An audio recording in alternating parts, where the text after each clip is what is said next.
Ta'lim usullarining mohiyati va mazmuni.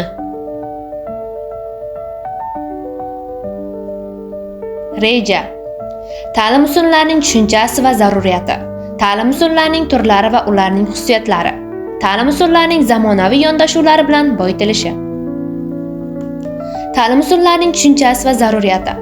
Ta'lim usullari bu o'quvchilarning bilim, ko'nikma va malakalarini shakllantirishga, ularni intellektual va axloqiy jihatdan rivojlantirishga yo'naltirilgan pedagogik faoliyat shaklidir. Har qanday dars yoki o'quv jarayonining samaradorligi avvalo qanday usulda tashkil etilganligiga bevosita bog'liq. Ta'lim usullari o'quv jarayonining asosiy tarkibiy qismlaridan biridir.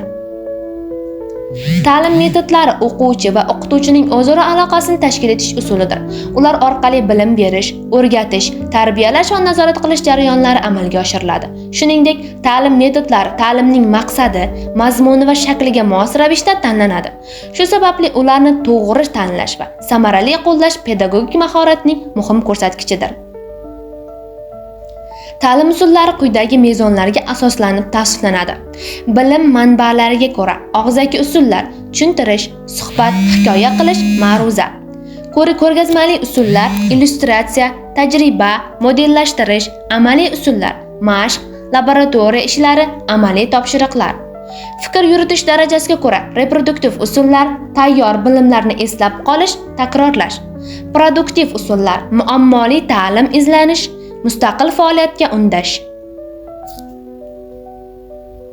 Ta'lim usullarining zamonaviy yondashuvlar bilan boyitilishi. Zamonaviy ta'lim tizimi o'z oldiga shaxsga yo'naltirilgan yondashuvni maqsad qiladi. Bu esa ta'lim usullarini zamonaviy texnologiyalar, innovatsion metodlar bilan uyg'unlashtirishni taqozo etadi. Masalan, aktdan foydalanishga asoslangan usullar: raqamli taqdimotlar, onlayn testlar, elektron darsliklar. Interfaol metodlar: aqliy hujum, klaster, fishbone, insert, bahs-munozara usullari. Proyektli ta'lim: o'quvchi mustaqil loyihasida faoliyat yuritadi. Differensial yondashuv: har bir o'quvchining individual imkoniyatlari inobatga olinadi.